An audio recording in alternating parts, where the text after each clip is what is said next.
আজকের দিনটা আমার মায়ের জীবনে ভীষণ স্পেশাল। সুদূর আমেরিকায় থেকেও মা আজ জগন্নাথ দেবের স্নানযাত্রার সাক্ষী হতে চলেছে।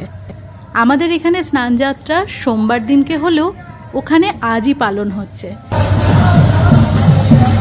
ইসকনের মন্দিরে যাবার পথেই রাস্তায় এক জায়গাতে রথ টান দেখেছে, আর দূর থেকে জগন্নাথ দেবের চরণে প্রণাম জানিয়ে মা পৌঁছালো ইসকনের মন্দিরে। মায়ের মুখে শোনা কিছু গল্প আর ভাইয়ের তোলা কিছু ভিডিও আজ তোমাদের সাথে শেয়ার করলাম।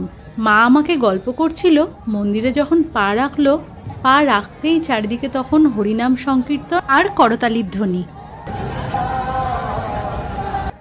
7 সমুদ্র 13 নদীর পার থেকেও মনে হচ্ছিল যেন ঠিক পুরীধামেই চলে এসেছে। সব শেষে প্রভুর চরণে প্রণাম জানিয়ে জগন্নাথ দেবের মহাপ্রসাদ নিয়ে মায়ের আমার আজকের দিনটা সার্থক হয়েছে। আপনারা কে কে এবারে রথযাত্রার জন্য অপেক্ষা করছেন অবশ্যই কমেন্টে জানান।